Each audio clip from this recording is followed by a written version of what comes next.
na. So, mga idol, balutin natin yung pinya. Ito, tama. Kita mo rin ito. Yan. Laki oh. Marami pa doon. Yan. So, balutin natin. Para hindi kainin ng bising. Yan. Para hindi kainin ng mga hayop-hayop. So, malapit na yun sa i-harvest kasi malaki na.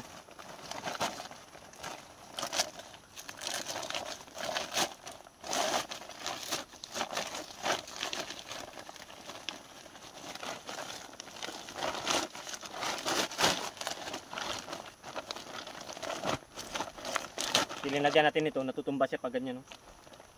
Nilagyan natin ng harang.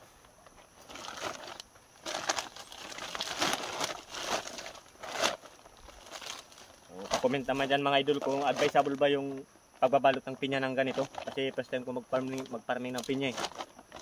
So, kung advisable ba yung ganito, hindi siya masisira pag nakabalot or yung open lang. Patay marunong nito eh.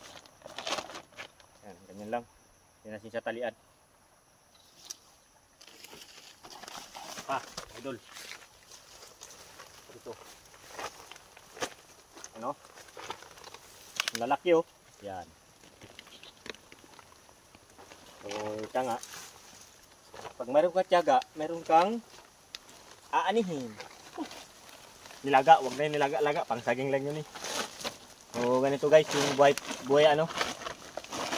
Buhay probinsya. Buhay mahirap. Buhay farmers.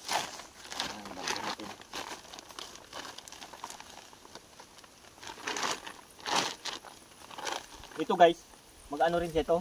Magiging bunga na rin oh. Yan. Nagatubo na yung kanyang corona. So yan, magiging bunga na rin yan.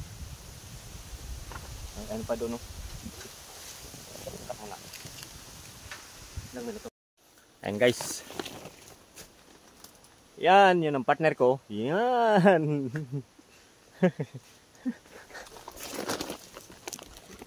Ayan guys. Pag mag-asawa kayo mga idol, huwag niyo hanapin yung maganda.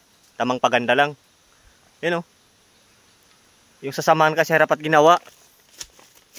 Hindi ka iiwan. Ano? Yan. Kasi kung mag-asawa ka, tamang forma lang, maganda nga. Tapos, kung wala ka ng pera, iwan ka na rin.